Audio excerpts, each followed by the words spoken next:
সুপ্রিয় দর্শক, আসসালামু আলাইকুম। সবাই নিশ্চয়ই খুব ভালো আছেন, আমরাও ভীষণ ভালো আছি। মূলত আজ আমরা চলে এসেছি মুন্সিগঞ্জের বিখ্যাত সিপাহীপাড়া মোড়ে। আজ আমরা ঘোরাঘুরির পাশাপাশি এখানকার মজার সব খাবার ট্রাই করব। মূলত রাতের ঘোরাঘুরির মজাই আলাদা। মূলত ঈদ উপলক্ষে মুন্সিগঞ্জে এসে অনেক দিন পর রাতে বের হলাম। মূলত এখানে এসে চোখে পড়ল জাঁকজমকপূর্ণ সিপাহীপাড়ার ফুরফুরে আমেজ আর মানুষের ঈদ আনন্দের এক ছটা। তাছাড়া এখানকার মুখরোচক লোভনীয় সব খাবারের পসরায় ভরে থাকে চারপাশটা। আমরা এবার যাচ্ছি মুন্সিগঞ্জের রেকাবি বাজারের বটতলায়। মূলত এখানকার একটি মজার আইটেম ট্রাই করার জন্য এখানে আসা। সুপ্রিয় দর্শক, এই হলো সেই বিখ্যাত বিসমিল্লাহ হুসাইন চিকেনের শিক কাবাব। মূলত কাবাব খেতে কে না পছন্দ করেন, আর তা যদি হয় চিকেন শিক কাবাব, তাহলে তো কোনো কথাই নেই। যদিও রেস্টুরেন্টের কাবাবই পছন্দ করে থাকেন কম বেশি সবাই, তবে রেস্টুরেন্টের স্টাইলে সুস্বাদু কাবাব যদি পেয়ে যান এরকম ছোট্ট দোকানে, তাহলে কেমন হয় বলুন তো।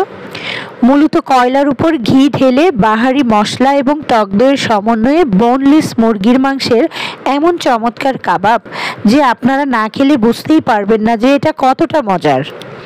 মূলত এখানকার বিখ্যাত এই চিকেন শিক কাবাবের স্বাদ নিতে প্রতিদিনই ভোজন রসিকরা দূর দূরান্ত থেকে ছুটে আসে এখানে।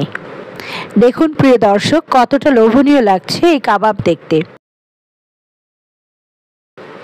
মূলত এই দোকানটা ছোট পরিসরে হলেও এখানকার এই চিকেন শিক কাবাবের জনপ্রিয়তা লোকমুখে অনেক শুনেছি। আজ সরাসরি এই কাবাবের স্বাদ নিতে চলে এলাম রেকাবি বাজারের বটতলায়। সুপ্রিয় দর্শক, এত মজার সব কাবাব খাওয়া শেষে এখন মেয়ের জন্য কিছু কেনাকাটা করব সিপাহীপাড়া মোড়ের 99 থেকে। এখানে কিন্তু বাচ্চাদের জন্য দারুণ সব কালেকশন আছে, চলুন ঘুরে দেখি সবটা।